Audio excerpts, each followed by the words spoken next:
मुलाहजा में मैं फजल इमाम मलिक।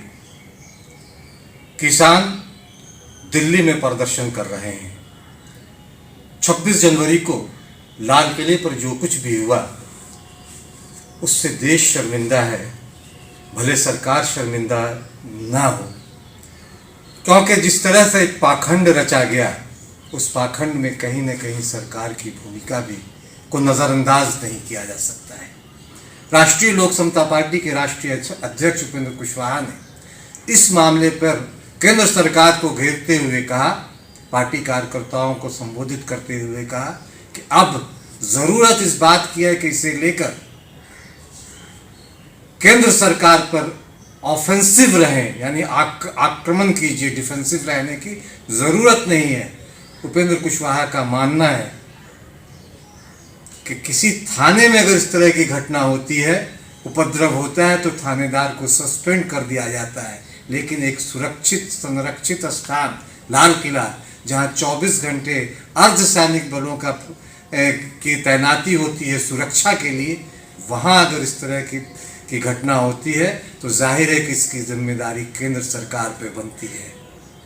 दिलचस्प यह है कि मन की बात में प्रधानमंत्री नरेंद्र मोदी लाल किले की दुहाई तो देते हैं, लेकिन वो इस बात का जिक्र नहीं करते कि सुरक्षा में चूक हुई है।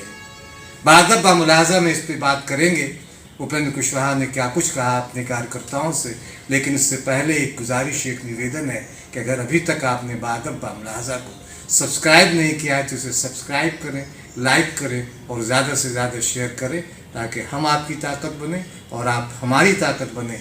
साथ ही साथ एक निवेदन ये भी है कि जन सरोकारों की पत्रकारिता के लिए बादब मुलाहजा को अपनी क्षमता के अनुसार आर्थिक सहयोग करें।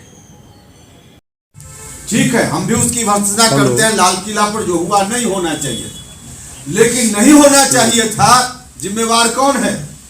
आजादी के बाद सबसे बड़े कहते हैं लोग कि हम बड़ा देशभक्ति है, देशभक्त हैं, सबसे बड़ा, तो सबसे बड़ा देशभक्त है तो आजादी के बाद लाल किला पर दूसरा झंडा फहरा, आपकी सरकार के रहते हुए फहरा, यह कलंक आपके जिम्मे जाना चाहिए, आपके जिम्मे जाना चाहिए। अगर यही घटना किसी थाने में हो जाती तो आज तक वहां का थानेदार, वहां का वीडियो, एसपी, कलेक्टर तक सस्पेंड हो गया रहता। लाल किला में कोई कैसे घुस जाएगा भाई? और भी 26 जनवरी के दिन, बाकी दिन भी हम आप और घुसेंगे तो कुछ प्रक्रिया है, उस प्रक्रिया को निभाकर घुसना पड़ता है, ऐसे नहीं घुस जाए। और लाल किला तो किला ही है जहां देश का राजा रहता था, उस वक्त देश का शासक रहता था। वह किला जहां दुश्मन भी चाहकर न घुस पाए, वह तो किला है ऑलरेडी। कहीं ब्रिकेटिंग लगाया जाता है लोगों को रोकने के लिए, और वो तो किला है, ऐतिहासिक किला है। आप लोग गए होइएगा, देखे होइएगा, चारों तरफ से इतनी ऊंची दीवार और फिर इतना आयरन का, लोहा का इतना बड़ा गेट, और वहां ऐसा नहीं कि कुछ खास दिन पर और 10 बजे से लेकर 5 बजे तक, ऐसा नहीं है। 365 दिन, दिन हो या रात, 24 घंटा, जाड़ा हो, गर्मी हो, बरसात, हमेशा वहां सेना का पहरा रहता है और सैनिक बल के लोगों का पहरा रहता है। और उसके बावजूद एक खाली गेट बंद कर दे तो वहां चींटी तो घुस ही नहीं पाई, और उसमें घुस गया, किसकी जवाबदेही है? कहते हैं कि हम झंडा का बहुत बड़ा सम्मान करते हैं। झंडा का अपमान आजादी के बाद अगर सबसे ज्यादा किसी ने कराया तो भारत की सरकार में बैठे हुए लोग।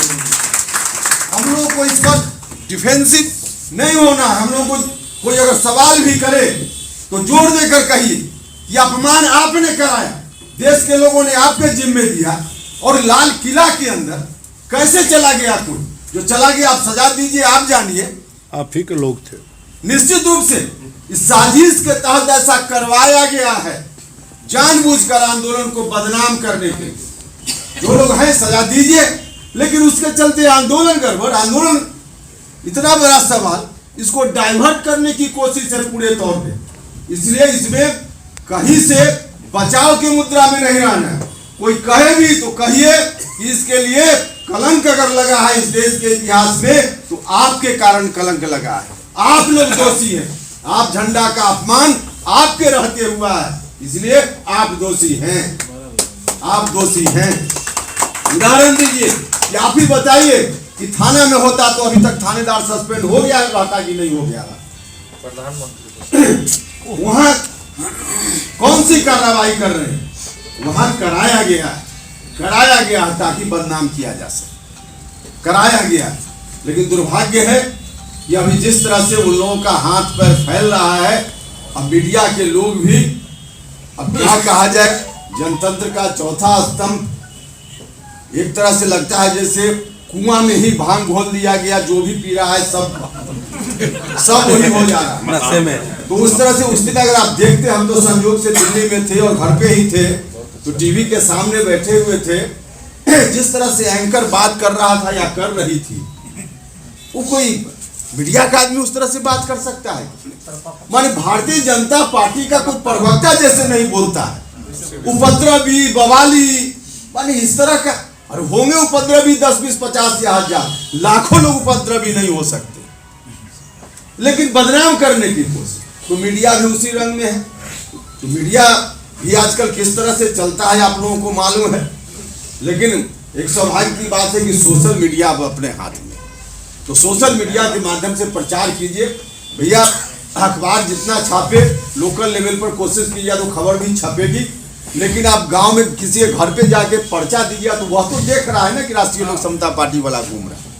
मीडिया के माध्यम से भी क्या होता है, लोगों तक बात पहुंचाना, जो आप कर रहे हैं उसकी जानकारी पहुंचाना। तो आप सीधे वहीं तक जा रहे हैं जो अखबार पढ़ के जानेगा।